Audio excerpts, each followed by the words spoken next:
Yang saya tanyakan, sekali lagi yang saya tanyakan itu, yang mencabut nyawanya itu siapa, Pak Yusuf? Saya tidak tanya dia menyerahkan nyawa atau tidak, Pak Yusuf. Ya, yang mencabut nyawa itu ya selama ini kan setan yang mencabut nyawa manusia.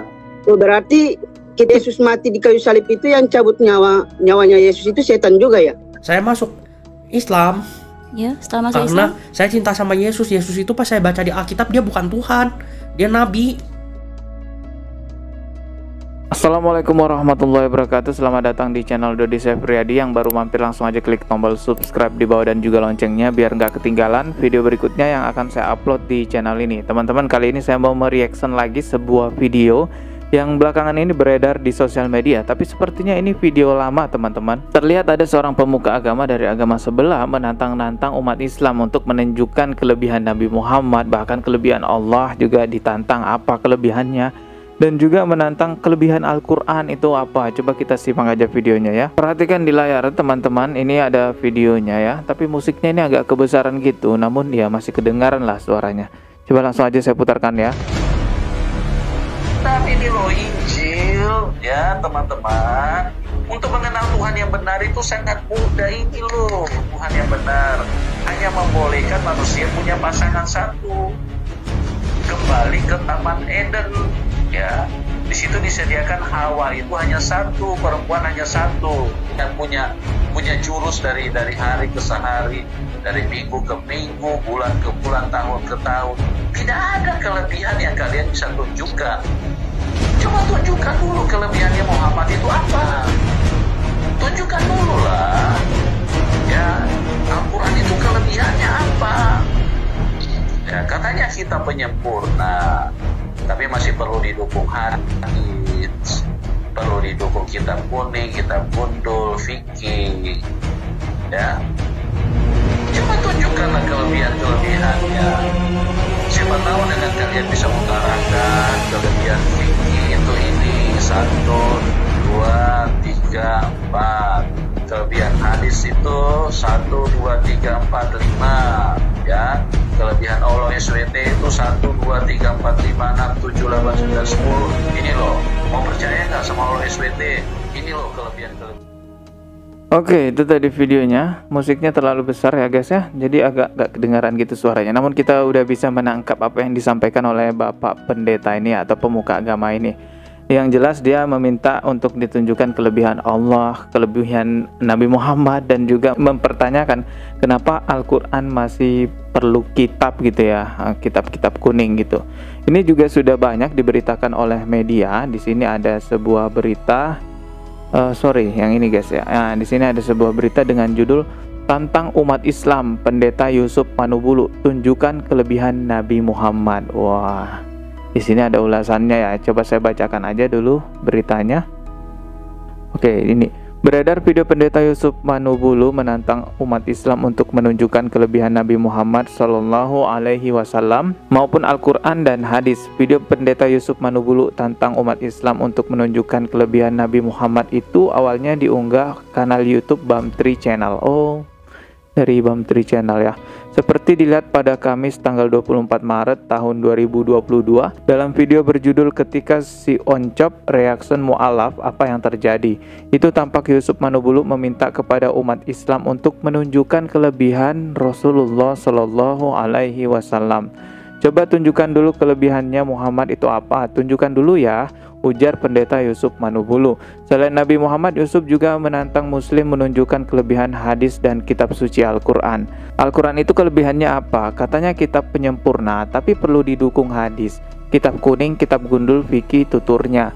Ia pun meminta umat Islam menunjukkan kelebihan-kelebihan Al-Quran maupun fikih itu secara rinci poin demi poin. Coba tunjukkan kelebihan-kelebihannya, siapa tahu kalian bisa utarakan kelebihan fikih itu ini 1, 2, 3, 4 kata Yusuf. Wah, demikian halnya kata Yusuf dengan kelebihan hadis. Tak hanya itu, ia juga menantang umat Islam menunjukkan kelebihan Allah Subhanahu wa Ta'ala.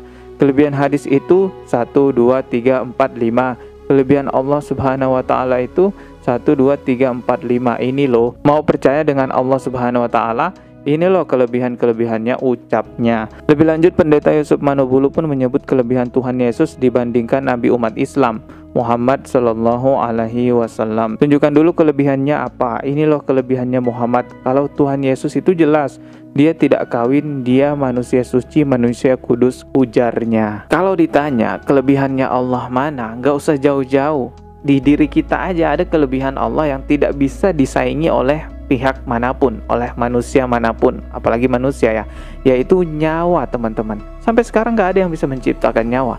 Dari mana nyawa yang kita punya kalau bukan dari Allah Subhanahu wa Ta'ala? Dan banyak lagi kelebihan-kelebihan Allah, mukjizat Allah yang tampak secara nyata dan bisa kita sadari sesadar-sadarnya. Persoalannya di sini bukan mana kelebihannya Allah, tapi Anda tidak beriman kepada Allah sebagai sebuah kebenaran, sehingga walaupun ditunjukkan ini kelebihannya Allah, Anda tetap tidak menganggap itu sebuah kebenaran dan sebuah kelebihan. Jadi sebenarnya persoalannya adalah doktrin pikirannya, karena dia itu udah ke doktrin atau sudah yakin sekali bahwa Allah itu bukan Tuhan, sehingga ya apapun itu dia menganggap bahwa Allah ya bukan Tuhan, teman-teman. Sama juga halnya ketika kita balik ya, kita jelaskan bahwa sesuatu yang maha kuasa itu, yang maha segala-galanya bahkan dianggap Tuhan, tidak mungkin mengalami yang namanya kematian. Karena kematian itu adalah bentuk sebuah kelemahan yang dimiliki oleh sesuatu yang hidup. Tapi karena memang sudah terdoktrin bahwa itu adalah Tuhan, walaupun kita katakan loh kok mati, tetap aja dia akan menganggap bahwa ya bodoh amat lah, pokoknya saya mengimani dia adalah Tuhan gitu loh. Dan bahkan sampai mencari-cari cara untuk menjelaskan yang kemungkinan juga dari kaum mereka pun tidak menganggap itu sebagai penjelasan yang rasional. Coba teman-teman simak video berikut ini. Yang saya tanyakan, sekali lagi yang saya tanyakan itu, yang mencabut nyawanya itu siapa, Pak Yusuf? Saya tidak tanya dia menyerahkan nyawa atau tidak, Pak Yusuf. Ya, yang mencabut nyawa itu ya selama ini kan setan yang mencabut nyawa manusia. Oh, berarti Yesus mati di kayu salib itu yang cabut nyawanya Yesus itu setan juga ya?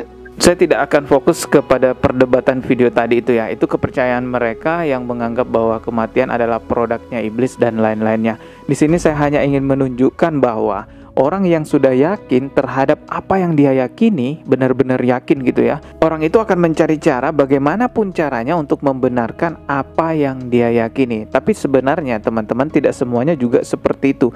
Ada orang yang adil dengan dirinya sendiri, proporsional gitu guys ya.